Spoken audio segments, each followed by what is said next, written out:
call the April 19th Committee of the Whole to order. Madam Clerk, please call the roll. Mayor Olson. Here.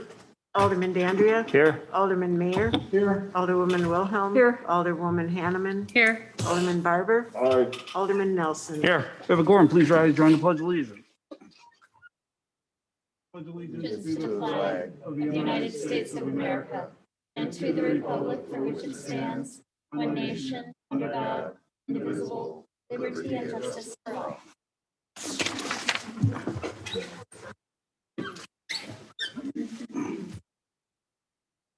Okay. Item 2, business. Let's do the American Rescue Plan, then I'm going to jump out of order. Madam Director of Administration. Okay, this is just an overview item, just to provide some information. Federal act that was signed on March 11th, 2021, the American Rescue Plan Act. The city of Franklin has been allocated $3.54 million. That is going to come in 2 allotments, in one half in 2021, sometime around June 1st, and then the other half in 2022. The city will have until the end of calendar year 2024 to spend the money. The way the allocations were set up is based on, if you were a CDBG Community Development Block Grant community, it goes by that modified formula. If you're not a CDBG formula, which Franklin is not, it would just be by population. So in the list, you would see the community development block grant communities are usually the ones at the top with the larger amounts, and then it goes by population. For some of the cities, there were some issues with the allocations. I do not believe there's an issue with ours. I believe the 3.54 million to be correct. Yeah, but Oak Creek's more than us, and they should be less if it's population. I think when the population numbers are from, they perhaps were a little bit more in population. Never, That's what the league was saying. never have So, they been. We can certainly check, but it's very close if it's not right on. And we will be getting a communication from the federal treasury no later than May 11th. That's going to explain both our allotment as well as the treasury guidance on it. And I use that word loosely, guidance, because I'm sure just like the CARES Act, it's going to be multiple times they're going to be updating the guidance, just because it's really hard to get everything right in a 60-day period. The money is pretty restricted as far as what it can be spent for. There's basically 5 categories. The first one is revenue replacement from COVID losses. The second one is COVID expenditures. Now that includes direct city expenditures as well as assistance to small businesses, households, hard-hit industries, and economic recovery. So there is that's probably of the 5 categories, that's the one that maybe has a little bit of wiggle room in it. There's another category for premium pay for essential workers. And then the big one is investment in water, sewer, and broadband infrastructure. And we're told from the National League of Cities, who has a direct line to the Treasury, that that was intentional. And other infrastructure items are going to be covered in this infrastructure bill that is being worked on, should that come to fruition. There's certainly some other restrictions, can't ever go for tax abatement or pensions, et cetera. But again, we're going to hear a lot of those details when the Treasury comes out with the formal guidance. We do need to create a plan for the city of Franklin on how we're going to utilize the funds. But what we're going to do is we're going to kind of slow down and do it a little bit more methodically. We're going to do it with our 2022 to 26 capital improvement program process that we're going to kick off shortly here in 2021. The advice we've received to date, we've been on probably 5 is probably an understatement, calls on this between GFOA, the National League of Cities, the League of Wisconsin Municipalities, Baker Tilly, and so many other organizations are coming out with guidance and advice. And the one thing that's ringing true with everything is take time to fully consider what we're spending it on in the long run for the city and its residents. One-time funds, obviously not to be used for normal operating expenditures or to fill budget gaps. In fact, the state of Wisconsin Department of Revenue was on the call last Friday, and they said they're obviously going to be watching that very closely. So something we really need to worry about. And then they just said, just be aware. We talked about the infrastructure bill a little bit earlier. There's going to be other direct allocations available in these funds, as well as likely other allocations made. And so things that can be used with other dollars, we should refrain from using on these, just to strategize and act in the best interest of the community. But like I said, substantial amount of guidance is yet to come, and we're going to get a lot of direction. And we're already working with, I think last Friday, there was about 118 cities on the call. So we're working with a lot of our peers to try to figure out, are there regional projects we could do? The state has told us that if we do regional projects, they may kick in some of their allocation to make our money go further, as well as just making sure we take the best practices as far as what kind of projects. So definitely working on that. Next steps, we're going to, of course, keep the council informed with updates as they become available. And as we work on the plan, the council is going to be part of that plan, and then come back with a final plan at some point in the future. Any questions or clarifications? Alderman Barber, and I don't think your mic's on. Hold on, what's The, Mike, hold on. He's good. Blue. Okay, Alderman Barber. There you go. Peggy, is there a definition for essential workers at this point?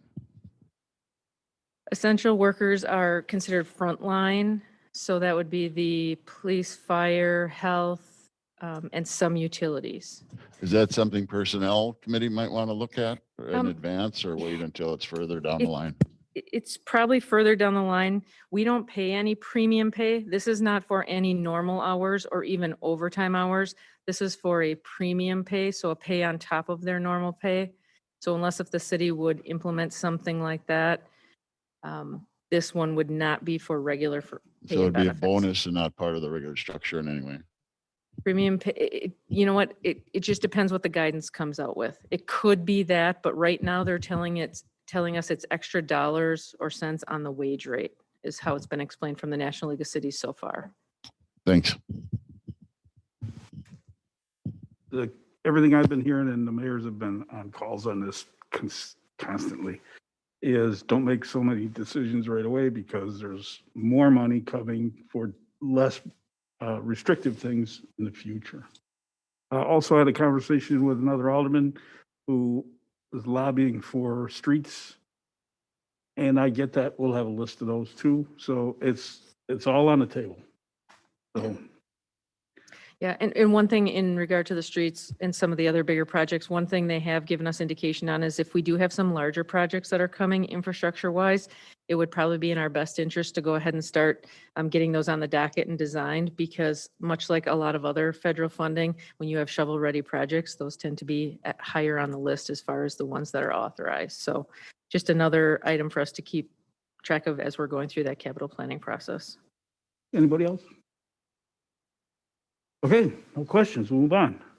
I'm going to jump here because, as you all know, I hate to do closed sessions in the middle of a meeting.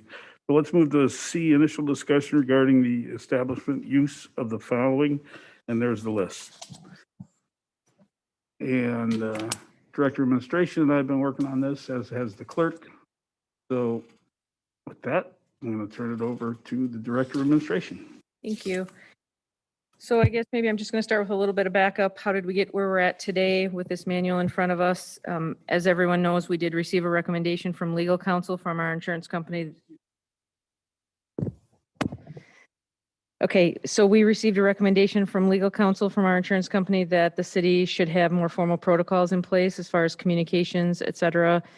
This was one part of that as well. The council has discussed this at a prior meeting on April 5th, talking about a handbook and what that might look like as far as what kind of resources would be available. As we discussed at that meeting, staff has been, along with the mayor, working on researching and gathering information on a number of different cities, a lot of different sources, League of Wisconsin Municipalities. The cities we had looked at, there's a big number of them, but the main ones, Green Bay, Oshkosh, Menasha, Madison. And what we've been trying to do is pull the best of what we found from those communities and bring it together in a manner that's customized for the city of Franklin to serve us as well as we can. Since the city of Franklin already has a number of pieces of the needed information in different locations, i.e. municipal code,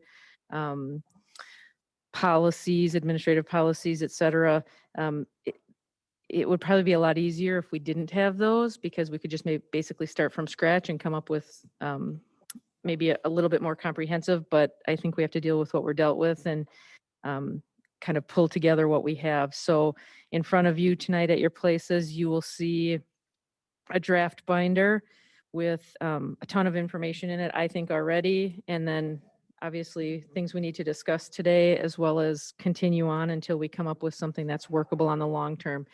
In the front cover of your manual, there are 2 examples, one from the city of Mondovi, one from the city of River Falls. Those are ones that I was forwarded from Alderwoman Wilhelm.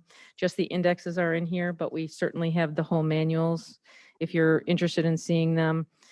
But you can kind of see how they go. And if you look, in cities, we're not real creative. We tend to copy each other. So if you look at those 2 books, you're going to see really closely that they almost mimic each other exactly. So then if we get to the table of contents, which is the first page in the document, these were kind of all the pieces that we've brought together so far from what we have here, what we have in state law, applicable to these topics, as well as a draft code of conduct and rules of order. So Franklin form of government, I don't have anything in the binder yet, but everybody knows we're a council mayor form of government. And I can certainly provide some of that information as we go forward. We do have a draft code of conduct under the first tab. Again, a matter to discuss tonight, as well as some draft rules of order. In addition to that, I had pulled the Wisconsin state statutes on ethics. What I did is actually the city attorney had some stuff in the January meeting, so I just pulled that since he had it all marked up already. So that's in there, as well as the financial interest form for the city. In chapter 19, it talks of our municipal code. It talks about council proceedings and how the meetings run. So what we tried to do is use that as a base layer for the rules of order. The rules of order should lay on top of the council proceedings and be maybe things that aren't codified, but they're things that the council may or may not want to implement. And again, none of these are set in stone. So that's what we're looking for tonight, is just a lot of discussion on that. But those are the council proceedings. I did include the anti-harassment policy for the city, since the elected officials are included in that, as well as a chapter 55 from our municipal code, which talks about officers and employees, as well as the organizational chart that the mayor had handed out a meeting or 2 ago. List of boards, committees, and commissions. Just so you know, we are planning to expand on that with a charge of each committee, board or commission, as well as when they meet on a regular basis. Then there's just 1 page in that just talks about the index for the municipal code, just in case if somebody wants to get quick information to that, as well as a link to the online version. We've been talking a lot about policies. So what I did is I crafted a policy format document that we can use for policies as we go forward. I think having a good, strong policy format that we know the same things are going to be from policy to policy. We're going to know where to find things. There's also information in that policy format that talks about when the policy was created, how often it needs to be reviewed, et cetera. So it just helps us not to lose sight of those things. And then under the references and exhibits, I just put a couple articles, and I know you were all shared those articles already from the legal counsel from the insurance company, but I thought it was worth putting them in the binder. And then the last thing is a very long document, 300 and some odd pages. And that is the League of Wisconsin Municipalities. That's the official handbook for municipal officials. So what you're going to find in there is a lot of things talking about the role of the mayor, the role of the aldermen or council members. There's a section on ethics. It talks about, what's the definition of employee, what's not the definition of employee. There's things like legislative process, open government. It talks about financial and taxation, which is a lot of our budget and taxes, borrowing, land use, contracts, et cetera. So a lot of good information. That's general information. And then some of it obviously is customizable, of which we need to have our own information for, but that should be a really good reference. And we did just label those for every district. So our plan would be, we'd hope not to have to buy the things in this book don't change very often. In fact, the book you have in front of you, even though I just purchased it from the league in the last month, it's from February of 2017. that's about how often, they probably update it maybe every 5 years. So that's a really good document, but again, to find the Franklin-specific information, that would be when we look to our municipal code and our policies and handbook, or I'm calling it a reference manual. The only reason I called it a reference manual is to keep it separate from the handbook for Wisconsin municipal officials. And then I think as we get further down in this process, we can talk about, those administrative policies we spent some time on April 5th. I think we have a plan to either update or replace each one of those items. However, as you all know, the day after the meeting, they did get put on the website. So that is taken care of. I think I have a number of policies that I'm looking to update. Basically what I'm going to try to do is at least 6 policies per year. So 1 every other month. I'll try to get more done if I can, but the bottom line is we just really need a lot of policies formalized, and we just can't simply only work on this. So maybe a mix of some personnel policies, some non-personnel policies in each year. And of course, the ones that are the most needed by the city. For example, I have a brief purchasing policy in tomorrow night's council packet because that's something that we really are in need of for federal grants. So as high priority needs come up, we'll go ahead and do those first, and then we'll fill that in with other needed policies. So my proposal would be if we could go through the code of conduct, the draft code of conduct and the draft rules of order tonight, and then maybe once a month we could talk about this if it works for the council, once a month until we get this to a place where we have this process or protocol in place, and then we would just be in an update mode.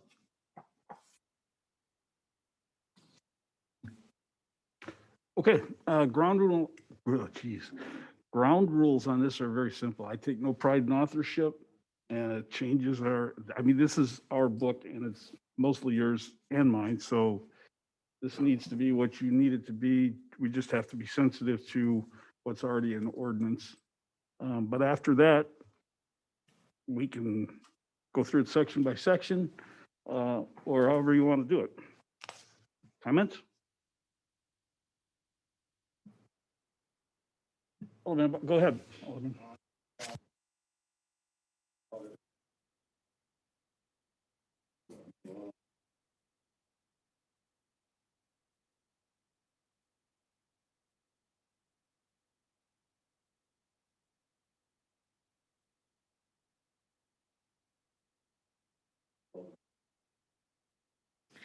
So I know the city attorney might have a comment on this, but in my mind, a mayoral directive is in place until it becomes removed.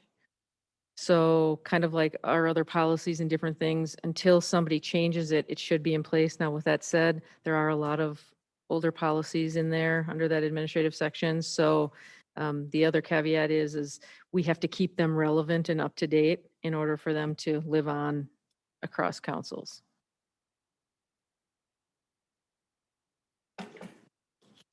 For sure. And I just, the 6 that we put on the website. So for example, the first one is request for information. We believe that would be covered in these documents you're looking at tonight.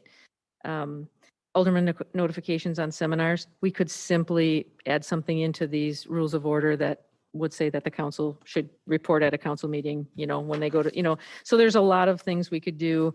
There's something, one of the items are, how do you include documents or items on the agenda for meetings? That's already in there, but certainly we could update it and just make sure it's relevant and ready to go. So I would say we should start probably on policies with those 6 and work our way from there.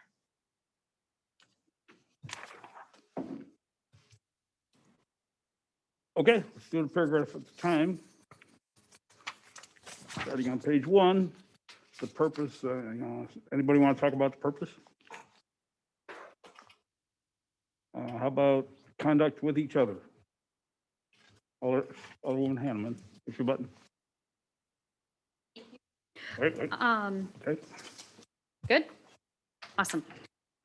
As I was reading through the second paragraph under section 2 there, and these are minor, but the phrase "despite this diversity," I feel that that has a negative connotation and calls to mind that we should not have a diverse council. So I just would like that either removed or rephrased. And the final sentence, in all cases, this common goal should be acknowledged, and the council must recognize that certain behavior is counterproductive, while other behavior will lead to success. That's a very subjective statement, and I don't know if that needs to be broadened and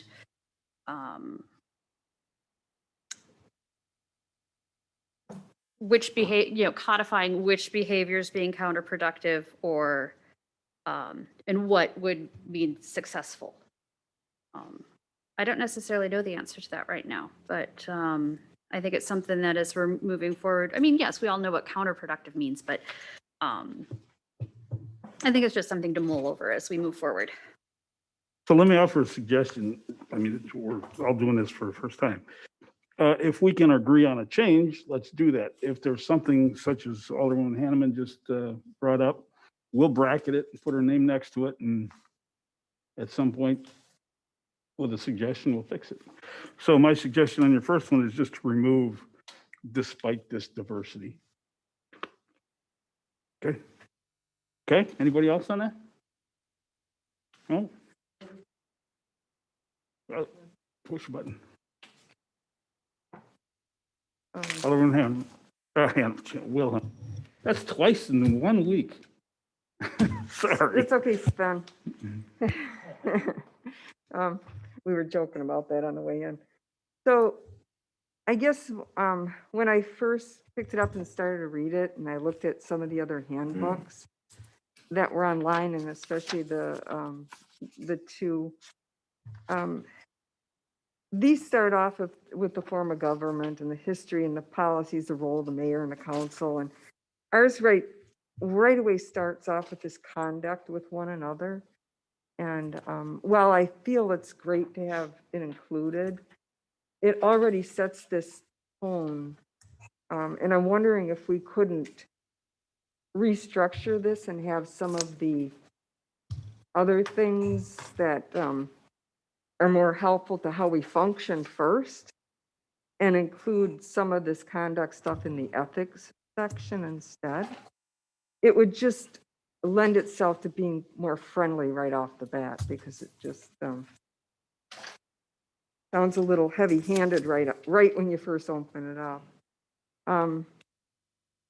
So that's what I would suggest, is not necessarily beginning with the conduct. And then the first sentence under section 2 is that we finished with the purpose. Nobody commenting on the purpose. We're on section 2. Well, Or nobody did offer a comment, but you certainly can. okay.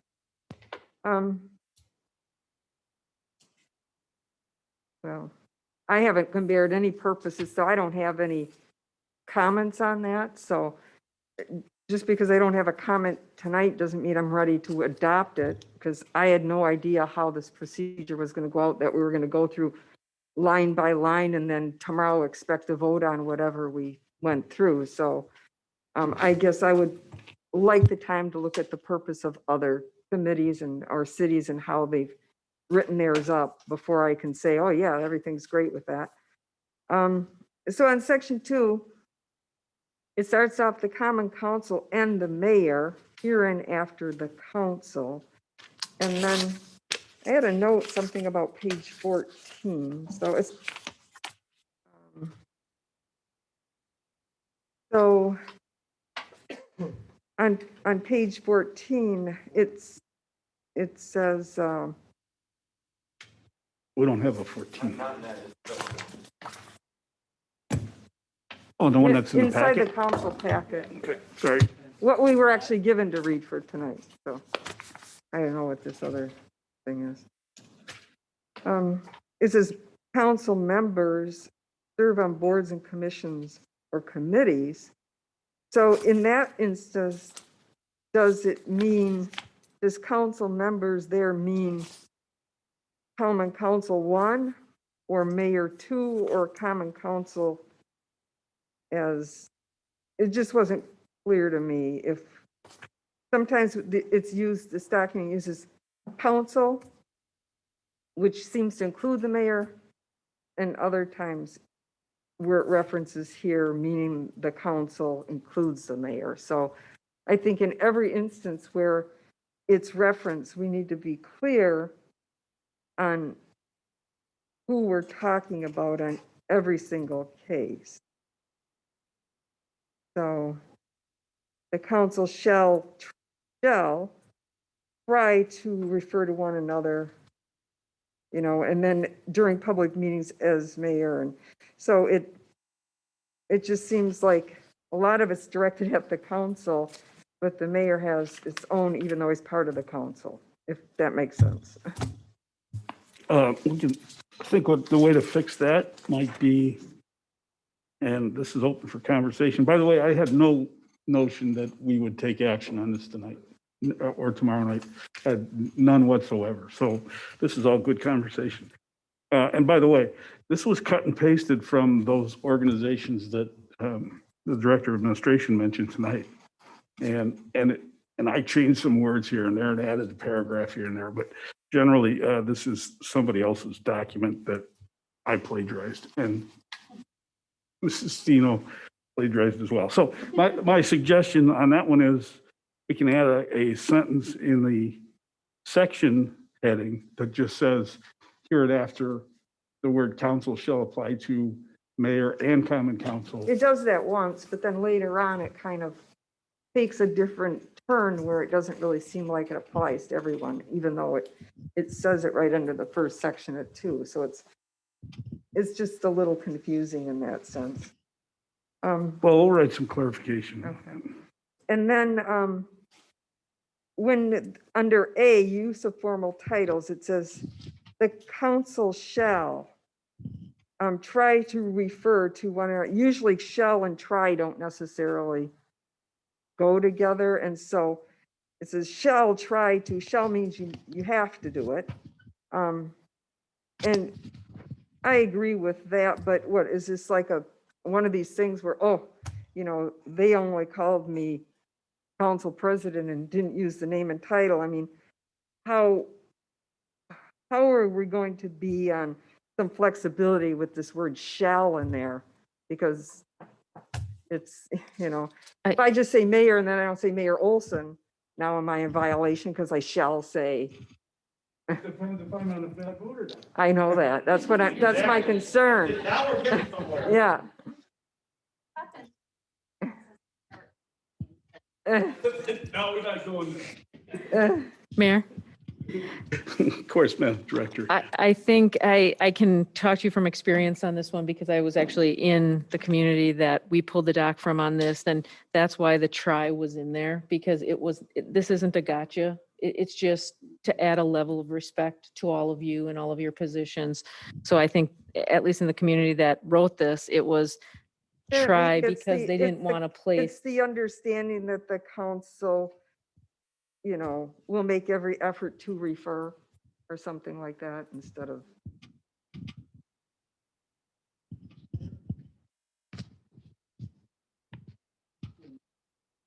Can Alderman Mayor jump in? And Alderman Nelson wants to jump in too. Alderman, let me do Alderman Nelson first because he push your button, John, and talk softly. I was just going to, is that good? I was just going to say, instead of the word try, how about attempt? The council shall attempt to refer to one another. I mean, if you want to just play semantics here, I understand what you're saying, but I understand the breadth of this. Okay, whatever, I'm with it, but I agree with just, because I don't want to play the gotcha game too, where all of a sudden you find out 2 weeks later, you get a letter from Peggy that you were in violation, whatever, then he signs off, you get a $25 fine, and then Glenn's knocking on your door to collect it, and you know, we don't want to go down that path. Alderman Mayor. Just a quick side question, Mayor. Do we have a time limit for this particular discussion? Because this could take us into next week, and we have a really important matter after this with the water, I believe, which would also be time consuming. So They're not ready yet, but yes, I'm sensitive to that. Alderman Wilhelm. Under C, boy. Okay. It says difficult questions, tough challenges, to a particular point of view and criticism ideas are legitimate elements of free democracy in action. Every council has the right to an individual opinion, which should be respected by other council members. And then it goes on to say the council members, which I guess is everybody again, shall not be hostile, degrading, defamatory. Of course, you know, that all works, but my concern with this is under whose judgment? Because there's been times where if I say something and then it's taken wrong, it's like, oh, you were doing this. So how do we make these judgments on, you know, who's being what? Because everybody knows when you get into a heated situation, even in your personal lives, that people take things wrong.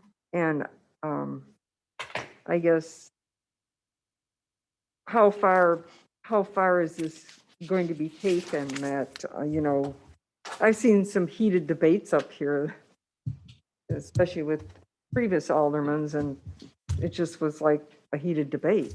And other times I've seen hardly anything, and all of a sudden it broke into like something that everybody took really, really critical. So I guess I just have some concerns about, it says you have the right to the opinion, but I feel like some of it's infringement on free expression. If I may answer that, on the next page, item C is one of the answers. And unfortunately, what you don't have is the other document that we're working on that includes guidance on that, that also says the council can declare a point of order. And there's references throughout about respecting the time of the council and the constituents and those kind of things. But the net of it is the way it always is. The presiding officer is in charge of decorum. And that's enforced and reinforced by the council. So that's the answer to that question. You still have floor. Well, again, I hope that the other council members will, you know, see that for what it is rather than for what each individual person could take something, and that the council would weigh in. But it doesn't really say that because if it's totally the mayor. But anyway, okay, and then under the role of the chair in maintaining order, I totally agree with the maintaining of order, but there's been times when there's just been a disagreement of opinion where someone can get cut off or interrupted just because someone doesn't really like what they're saying. So I guess I would ask for something about not cutting off or interrupting people when they have the floor. Another thing that happened at the last meeting while I was speaking is the handing out of papers or conducting other business in the council chambers while someone has the floor. That's very disturbing to the speaker. And I think that should be part of the maintaining the order. Next item, D. But let me respond to your issue as to whether I wear a crown on my head or whoever sits in this chair wears a crown. They do not. If you read the next sentence, it says if there's a disagreement about the agenda or the mayor's actions, those objections should be voiced respectfully and with reason, following common recognized parliamentary procedures, which is point of order, Mr. Mayor. And then the statement is, I object to the way the alderman was treated. I respectfully ask that the alderman allowed more time for their point and move on. So most of this is in here or in the other document, but it's points well taken. But relative to what you just mentioned, the next paragraph covers that. No cell phones, no, that kind of thing. And in the procedure, in the other manual we have, it clearly defines that you don't get papers the same night of the meeting. So, go ahead. And let's respect that there's others that may want to talk. Use of electronics, respect for each other, constituent, those appearing before the council, and no electronic devices. I mean, we're all having, there's laptops. I'm not sure if we should say no electronic devices. And as far as cell phone use being prohibited, due to medical reasons and family reasons, I disagree that we shouldn't be able to have our cell phones. I haven't seen any abuse of cell phones. I can agree with the email, texting and all that, but there are medical and family reasons. And I know when, I don't know what Alderman Mayor's position is now, but some of us have other duties that would require use of the cell phones. Also, if they're not allowed in the council chambers, then you're talking, you've got the police and you've got constituents and you've got, so I think we need a little work on cell phone policy. I don't think that, you know, we're not grade school. I think we're big kids, we know how to handle that. And I think that family far outweighs the city for the amount of compensation we get in this job, and we're all very dedicated. But I think that's just pushing it a little bit. I mean, we've had employees that took away cell phones, and then there was an emergency, and somebody, you know, nobody had a phone to call anyone, and we're just in a day and age where cell phones are actually more helpful than they are harmful. And I have some others, but it's time for someone else to have the floor. Okay, let me ask that you all reread the paragraph.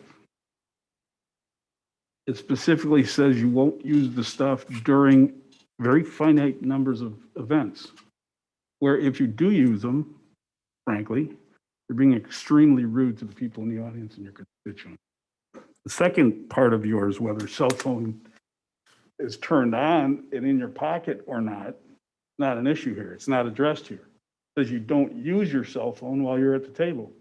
And I can't tell you how many times I've seen aldermen texting other people and looking at emails during council meetings and receiving texts and emails during council meetings from people in the audience. So let's be careful about what you take out. Okay? And it's in there. It's not, this is not, you're going to die tomorrow. This is, don't use them. What it means. Alderman Nelson, which button? Okay, with this use of electronics, to make it simple, I don't agree at all with having no, because it says is prohibited at all times during meetings.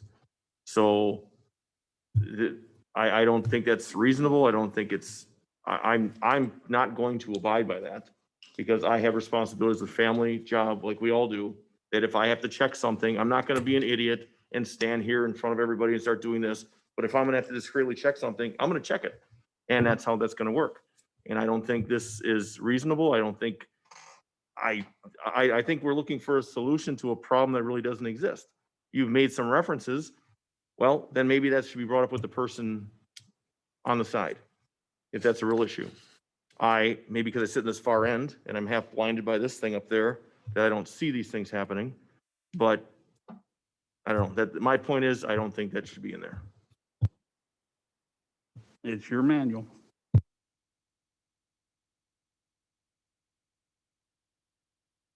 Alderman Barber. Our cell phone use is probably help. But looking up menus and sports cards and things like that, that doesn't fall under this. How do we how do we take those things out of the term now?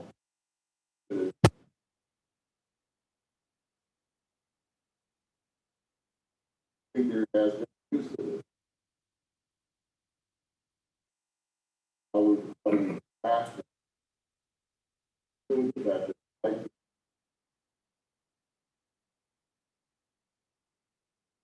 Or it would just use for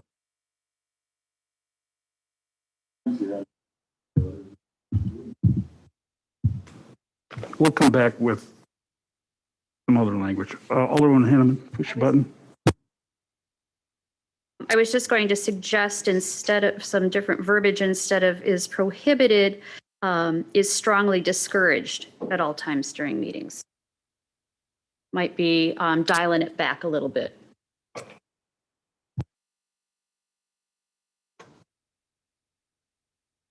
Okay. Section 3, comments? Alderman Wilhelm. I had a meeting the other night and one of the people on the board couldn't get on to the regular. And I had to use my cell phone and put them on speaker to allow them to participate in the meeting. And also if you're doing a Zoom meeting, you're gonna have a cell phone there. You can be sitting in a Zoom meeting and people can be throwing all kinds of texts in, you can do all kinds of things and no one's gonna know it. So just because we're sitting in one particular room, yeah, if I have seen people checking baseball games, I've seen things too, but for the most part, I have not seen any wide use of abuse on this. And I agree with the suggestion from Alderwoman Hanneman to tone it down just a bit. Mr. Mayor, somewhere in here, we need some kind of a statement that common sense must prevail.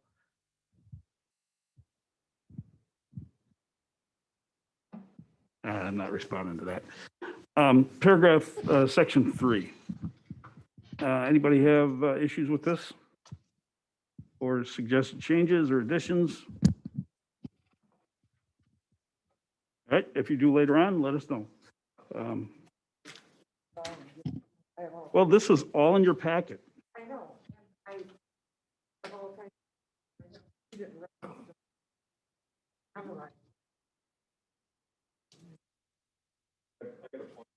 Alderman Nelson, turn your mic on, push your mic. I guess one of the things, well, a few, depending on where you are in the city with different projects that you've got going on, you've got a lot of moving parts with a lot of developments, a lot of things. And when you've got, whether it's developers or you got citizens that are having problems in a certain area with the city and they feel they're not getting somewhere in the city, they call us, obviously. Everybody knows that. Everyone on this board knows this. And then what our only option is to do is listen. And then let's say I call Glenn. I'm not directing Glenn to do something. I'm asking Glenn on a status. I think this is this chain of command. What it almost, when after reading this whole manifesto, it almost thinks that we're getting our wings kind of clipped. And I just want to be very cautious about us being able to be problem solvers in our own districts and having that ability and the right to do that and not have it reprioritized by someone else, whether it's you or whoever's sitting in that middle chair. And I think it's a big part about the respect thing. Absolutely. 100% agree. 100% agree. But to solve our own problems, we are going to have to reach out to staff. Absolutely we are. And that's, as long as that professionalism exists, it takes the onus off of you. So you're not getting 6 crazy phone calls from 6 crazy electeds about their issues. But I think, until there's more problems, it just seems there's a lot of conduct. This thing is just screams conduct, screams one-sided respect issues. And I just I agree with Alderman Wilhelm to go through a lot of this. I like what it's saying, but I also don't want us to be taken out of the ability to solve our own problems. I think we ought to move on from this, let the council have time to go and read it again and offer any suggestions in writing, because this is going nowhere. Alderman Nelson, should the council member see a deficiency, need a project or task performed, have a special request for service or any other directive for staff, they should communicate that preferably in writing to the mayor or director of administration. council members shall not direct employees in their work. Nowhere does that say you can't talk to the department heads. So let's move on. I ask that you guys read this. We'll put it on the agenda for next, what is this? This is May? No, this is April. We'll put it on May 1st. The first meeting, we'll have a committee to hold the first meeting of May, because obviously this needs to be read again. Alderman Wilhelm. I did read it, and I took lots of times to make notes. And I guess what I have to say is there have been so many in-house policy changes to the process of how we do our job that it's becoming impossible for me to move left or right. And it's, you know, I have an issue, and I'm not really sure even where I can go anymore, because these restrictions of, oh, it can only be the staff member. And if this staff member is not there, then I can't go down the next chain of command, because we're told, oh, it can only be this particular department head. And if you say it wrong and it comes out like you're making some request, then all of a sudden you're in trouble for making a demand or something. It's taking on kind of a life of its own. And one thing I have is this comment where it says, each employee has a specific role to play in serving our constituents. That role is defined with approval of the council. Each specific common council alderman has a very specific role to play in serving our constituents. And that is becoming harder and harder to do. And I don't want to make our jobs harder. It used to be, I got an issue, you know, oh, this didn't get plowed. I could call up and say, hey, could you check this out? And it worked. And now it's like, well, I better not, because someone's going to see that as this. And then you could get this, you get your hand slapped for that. So while you say it doesn't, I've already gotten an email that's been told staff not to call me back. And that's really hard for me to deal with. And there was no other direction for someone to take that issue. So the other thing I have is, what do we do when, I think we have new staff that hasn't worked in a government position, and they really don't understand how challenging our jobs are. And I used to take a lot of the brunt for staff. And, you know, when someone call up, and they're not always the politest when they say something about how some employee handled something. And then I could tone it down and help them out and work through it and find information from the specific staff person. But now it's like, stay out of it, you know. And it doesn't, I don't think staff understands our role can really help make their jobs easier. We are the go-between between oftentimes the angry constituent. And I'm okay with taking on that role. I'm okay with assisting and trying to be the mediator. And maybe other aldermen don't want to work that way, but I want to be able to do my job the way I feel I need to do my job as an alder person. And I've been at this, I've been coming to council meetings for over 20 years, and it's like my 4th term as an alderman. There's never been any problems up until fairly recent, when a lot of these restrictions have come into place. So the other thing is, what do we do when we have the council makes motions and motions are not carried out? I need some policies on where do we go with that? Where do we go when a motion isn't carried? I have some motions that the Corey committee put and the council approved. They've been out there for 2 years and haven't been carried out. Where do we go with that? I mean, you have a committee doing work. You have a committee making recommendations. You have a council unanimously voting on those recommendations. They don't go anywhere, and you're kind of frustrated as a council person trying to get your work done for your constituents. and you've got nowhere to turn after that point. So we're here at the committee of the whole for discussion. We're having discussions. This is a really good thing. And I'm not sure that cutting it off, I mean, we've waited to this point to get to this. Maybe we do need to continue on with this. You know, just because maybe some of the things we're saying aren't quite in line with how the document is written and we're not all agreeing with it, doesn't mean we're not making progress. So I set the night aside. I spent the time on the weekend reading this. You want to put this in front of us, then we put it in front of them. We're here to discuss it. Let's discuss it. That's how I feel about it. Okay, well, if we're gonna discuss it, I want to hear from 5 others, Alderman.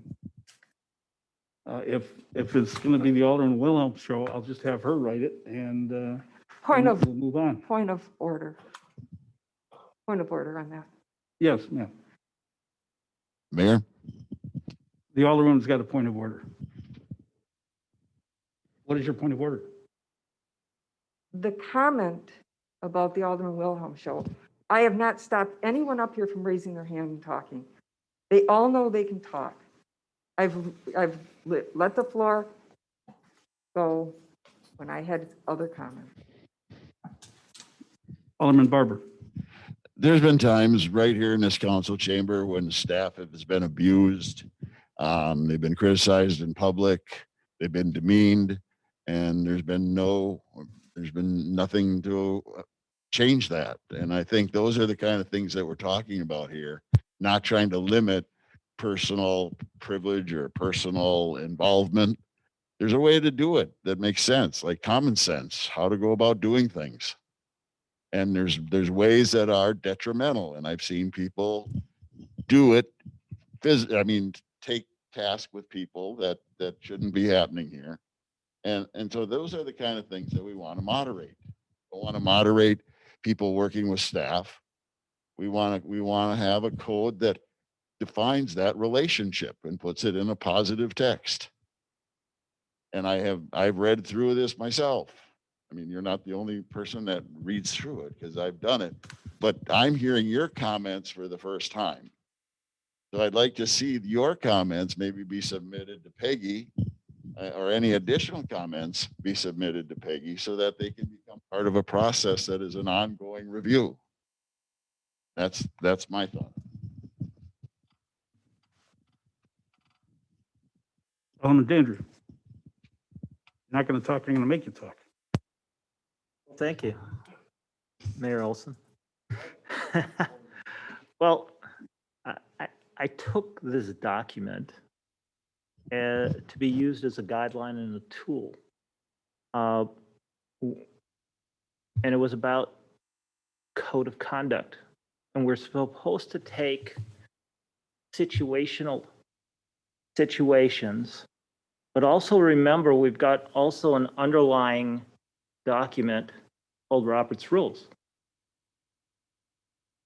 It's each line item, we can parse the words, we can say, I like this adjective better than this adjective, or I don't like this adverb, okay?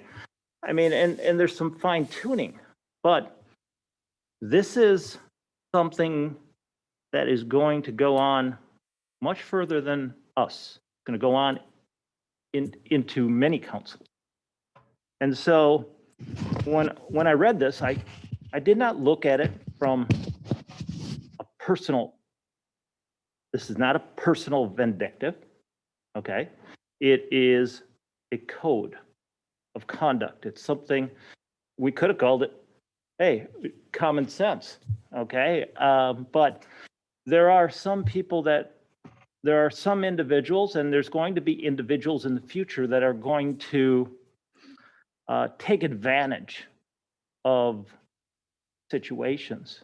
And this is to make us all alert and cognizant that, hey, if we don't approve of it, please speak up and utilize the point of order process in Robert's Rule.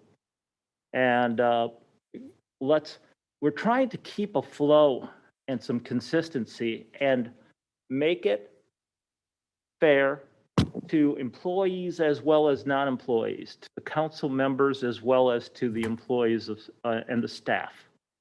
I don't think any staff, I think some of us are reading way too much into it. And we've got to look, and hey, the recommendation, let's go back. If you have, I like the recommendation by Alderman Barber in regards to if you've got a lot of points, bring them to the city administrator. And let's get all those points, and then people can have a chance to vet those points. Okay? I mean, we've gotten through a couple pages, and at this rate, we're going to be here till midnight. Okay? Not that it's not worthwhile, but I think a lot of the discussion that we're having is we're agreeing to disagree. And that's what's happening here is I didn't think that much was wrong with this document. And I didn't take it personally. I use it as a guideline. And it's just making us more cognizant to be respectful for each other and use the proper titles, keep the decorum the way that it was intended to be. We've become too unprofessional.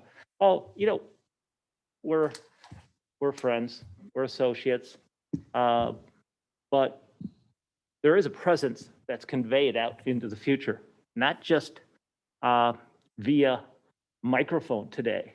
It's also via Zoom and ongoing images and short candid movies, okay? And so how we come across is a lot more visible. And if someone really wants to take that to note, they're gonna see, and it could be sent out. So I mean, I like some of the recommendations to ease up on some of the terminology that's used, but I'm not going to change that. I wouldn't agree to changing that much. Because if we change too much, we're going to open it up, and you're going to lose all the work that you're putting together just to soften it. Let's just move forward. It's a code, and you don't like it, but the first word on it is City of Franklin's Code of Conduct. Okay, that's what this is. Or should we soften that up too? I'm just making rhetorical statements here. I mean, we don't like it, but we had a significant enough situation that arose at the council level that we had council make some recommendations to us.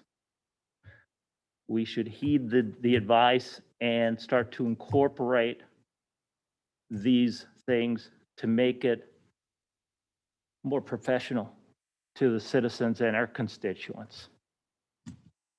That's my opinion. Alderman Hanneman. I think that was very well said by the council president, so thank you for that. And I agree, there's a lot of minutia here that we can really get bogged down in that we may not want to, because then it becomes counterproductive for all of us. My initial thought was to send all of my comments, type them out and send them to the mayor and to the city administrator. And then I thought, oh, no, because I didn't want to be doing anything out of the public record, so to speak. So I like the idea of being able to send our comments and have administration kind of synthesize those, or bring the major discussion points back to us at our committee of the whole on May 1st. So that we can get to where we need to go quicker. But I do agree that just having some things codified and going forward presenting things more professionally. Along these lines, and at one point in here, we start getting into the public comment periods and things like that. But I would also like to see sort of the rules of public comment periods on a poster on our walls, you know, because I think it stands for everybody who comes in and upholding the dignity of our community, whether we are an employee, whether we are an elected official, whether we are a citizen who's really upset. Because we've seen how things can go south in that environment at certain times in the past year too. So keeping everybody on the same page where that's, because the community needs to know what they can expect from us as well. That's in another document, but it does exist. Alderman Wilhelm. I guess I was sort of hoping, I mean, this code of conduct, that's all real great. And, you know, obviously I think we know how we're supposed to act, but I think the level of frustration, which puts most of this unnecessary, is having equal addressing alderpersons and fairness and who has access to who and who gets access to what information when, and how things get carried out by what motions are made. I think that speaks a lot to how deep you need to get into all of this other information.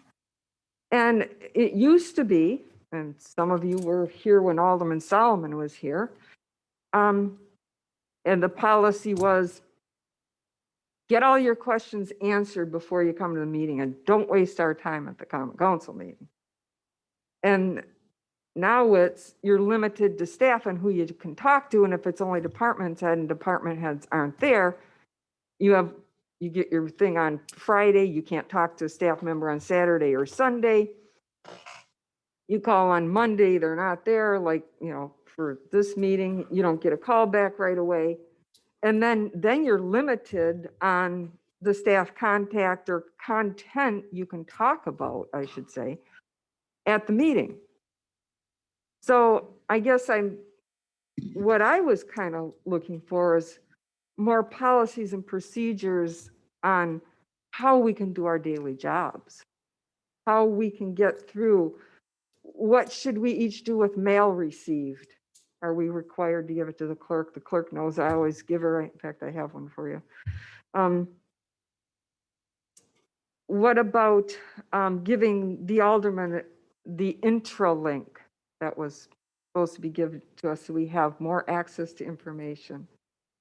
How about the alderman's personal information on the website with identity theft and addresses that are available? Home addresses are out there.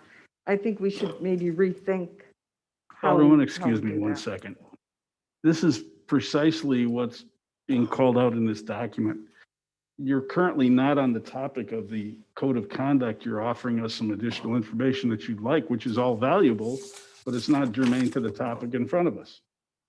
This is what this document's supposed to help with. And frankly, what you just brought up, most of it's in another document, but some of it isn't. So I appreciate the comments you're making, but they're off topic. Well, I would like to say that the council agenda item has code of conduct, rules, common council rules of order, handbook, policies. Those are all things that I'm talking about. It's not off topic on the agenda. That would be, by the way, that would be an objection to the mayor's ruling, at which point the council would vote aye or nay, but we're not doing that yet because you didn't adopt it. So, but this again is part and parcel of what we've been talking about and what's in front of you. You've got issues, but now you're occupying all the rest of the council's time on what you have issues with, rather than addressing me or the director of administration, which has always been the case through Mayor Taylor and me. So I would you like still to have the say, floor. point of order on those direct personal attacks on the alderman. I have worked extremely hard for this city. And I don't deserve to be treated any differently. And yes, I might have opinions that are different than yours. And yes, I have a lot of questions. But that doesn't mean I should be stifled on my opinion. And it sounds to me like we don't really want to hear what your concerns are. Go type them up and send them off. And you know what? This is the policies that you want. I'm not going to be here that much longer. So if this is how strict you want to make your council and this is what you can all live by, then I guess that's way, I think it's really going to cause some problems in the future. I think it's a little bit too heavy-handed on how the council needs to work. I'd like to see more of the common council policies carried out, because we shouldn't have committees making recommendations and council making motions and them not going anywhere. So I'm just going to leave it at that, and you can all can do what you want with it. Alderwoman, you mentioned a number of times that committees offer recommendations and requests and motions are made. I would like a list from you of specifically what motions were made and what actions haven't been carried out. I brought them to the common council one time and they were ignored. Then I would like to see the documentation of that too. Because I keep hearing this, and yet I'm unaware of any motion by this council that's not been followed through on. So, okay, on this document, anybody else? So we're all going to agree that we're going to take a look at this. If you have the facilities, we can give you the electronic copy of this. If you turn on track changes, if you're using Word, or obviously a program that does that, please turn on track changes so we can make a consolidated page easily. Anybody else on that?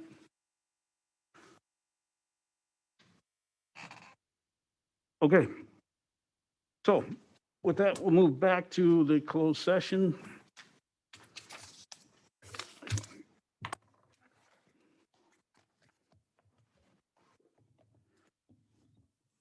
Jesse, sorry.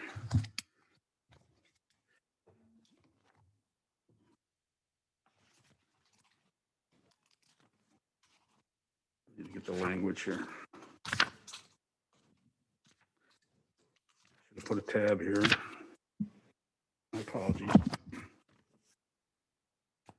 don't have the motion. Is there a motion under closed session pursuant to Wisconsin Stat 19.85 sub 1 sub e to deliberate upon information, the terms and provisions of potential provision of public water supply to the city of Franklin is related to the city municipal water, Franklin Municipal Water Utility and its customers in 2024 and beyond, and potential negotiation of terms in relation thereto, including but not limited to potential amendments to the agreement of Oak Creek to provide water at wholesale to Franklin, potential agreement terms with alternate public water supply sources, including but not limited to the city of Milwaukee and the Milwaukee Water Works, and the investing of public funds and government actions in relation thereto for competitive bargaining reasons, and to re-enter open session at the same place thereafter to act on such matters discussed herein as it deems appropriate. Hold on. So moved. Second. Okay, for those watching on YouTube, we're going to discontinue the stream now.